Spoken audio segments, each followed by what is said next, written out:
to the St. Augustine Alligator Farm. If I have not already met you earlier today, my name is Haley. I'm a keeper here in our reptile department. Even our alligators have figured out what time it is as well. Now, before I do get started with this feeding demonstration, really quick safety rule. We just want to make sure that if you have anything in your hands that is not attached to you, that you are not dangling it over the side of the railings, you're not leaving things on these wooden posts here or inside that lid. If something were to fall in, chances are our alligators would try to go and investigate, which for them means trying to eat that item. So something as small as a pair of sunglasses could potentially be very harmful to our animals. Of course, having said that, if something does fall in, you are not in trouble. Feel free to grab any one of us, let us know. We'll suss out the situation from there, see what we can do.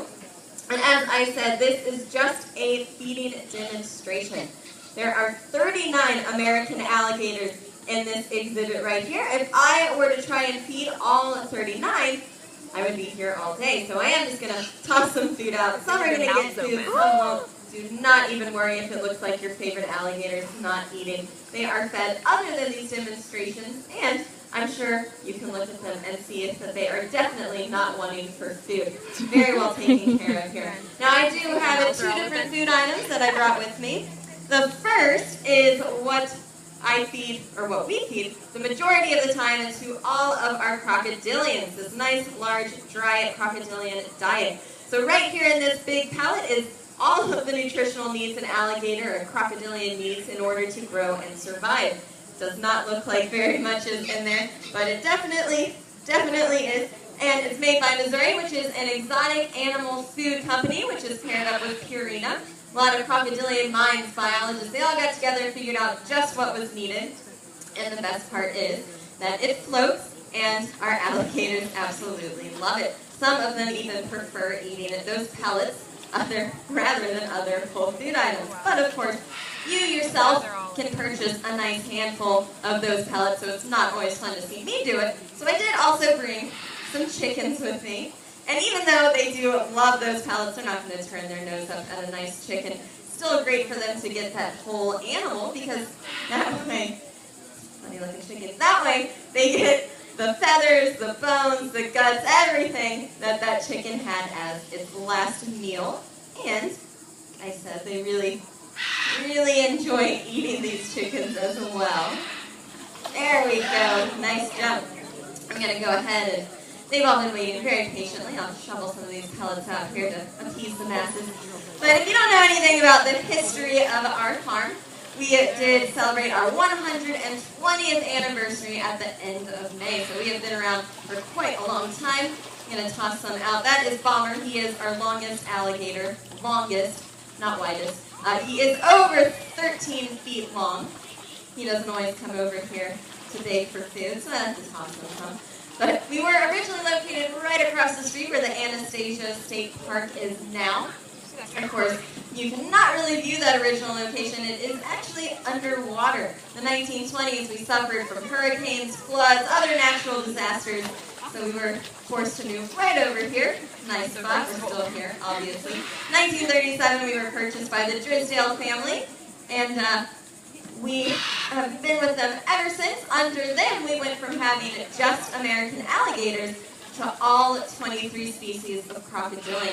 We are the only place in the world that has all 23, and all in display for everybody, which is just fantastic if that is your thing.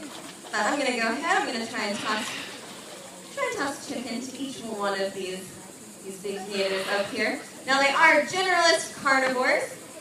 Ooh, got a little bit of, she's confused. Oh. Bumped right into each other.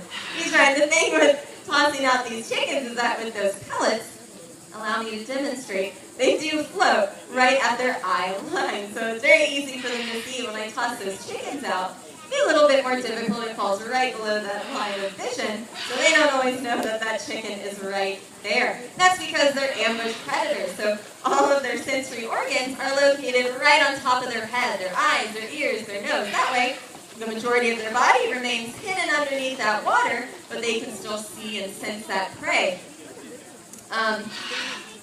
So that chicken, a lot of times it falls beneath that eye line. They can't always see it, but they do have not only a better sense of vision, a better sense of hearing, but also a better sense of smell. So if they don't necessarily see that chicken, eventually they do smell it. If not, then there's 38 others here. There's plenty of other alligators while you're rooting around looking for that. I'll toss a chicken right over here for you folks. Oh, well, that was a little anticlimactic. He looked like he wanted it. No, I'll try it again. But so they are generalist carnivores, so that means that they are going to eat just about any type of meat. They are not picky, they're opportunistic. In the wild, they don't necessarily know when their next meal is going to be, so if the opportunity arises, they think they can eat, they're definitely going to. I'm going to attempt to toss to that alligator back there. Oh, a little interested. We'll see. It could take a while, so I'll just throw it in this alligator. We'll see what happens. Oh, that was a bad throw. Oh, no, it was a good one. It went right into the mouth. That was perfect. So, now they do not chew and swallow their food. What looks like chewing is really that alligator.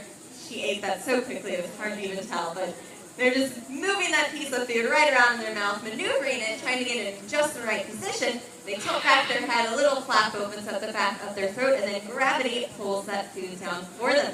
Their jaws only go up and down, not side to side, so they are just not capable of physically chewing that food.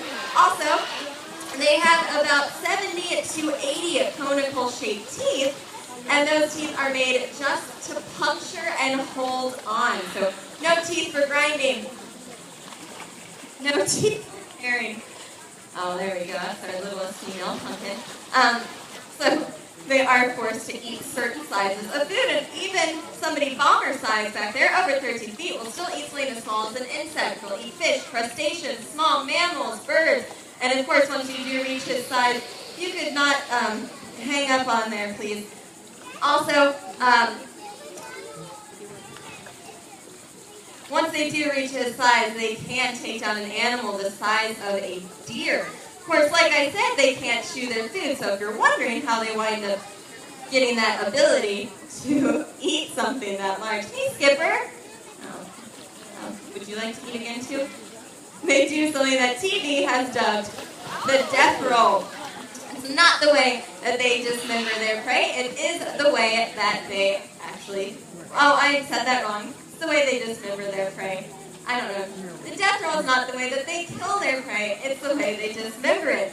We don't call it the dismemberment roll. It doesn't sound nearly as nice, I guess. But it's basically their form of a knife and a fork. That's how you see those big Nile crocodiles taking down something the size of a zebra or a wildebeest. They all grab a hold of a piece, do that nice little spin. That way to pop off that nice little piece that they can actually swallow. Now, all of our alligators do have their own individual names. They are trained, all 39. They do respond to their names. I don't know all 39 by face just yet. Maybe 8, maybe 10, if it's a good day.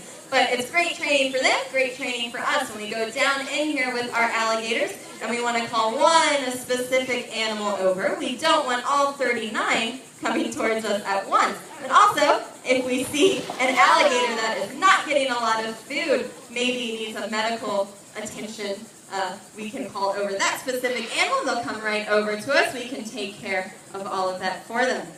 Now, they don't eat nearly as much as you might think. They'll only eat 80 to 90 pounds of food a year. That is like you or I having just one sandwich in a week. So everyone standing around here can out-eat even our largest alligator. And that is because, as reptiles, they are not spending a lot of energy. They are not burning up those calories. No need to replace what they haven't lost. As a matter of fact, in the wild, if they store enough fat on their body, if pressed, they could potentially go an entire year without eating another meal. Very impressive, very good for them. Sometimes they don't always catch their prey. But this is going to be my very, very last chicken. Let's see who wants it. You've had two. Somebody new? Yeah, and they'll just piggyback right off each other. Oh, and it just fell. I know. How sad. Bounced right off his head. Don't worry. He's backing up. Maybe, oh, no, he went the other direction. It's going to float right into that one's mouth. So somebody will eat it. Don't worry. But we already saw like 3 of them catch them, so that's not that bad. But I am going to go ahead and step on out. If you have any questions at all, feel free to come on over and ask. whatever you would like. If you missed any part of this feeding, there is going to be another one at 3 o'clock today, right here. As for that, our next show is at 1 in our theater. Reptile show, Scales and Tails. I'll just be bringing a couple of reptiles in, talking about them. Thank you so much for coming on out. I hope everyone is really enjoying their day today. Oh, I'm a little bummed she didn't go in. Yeah, but I was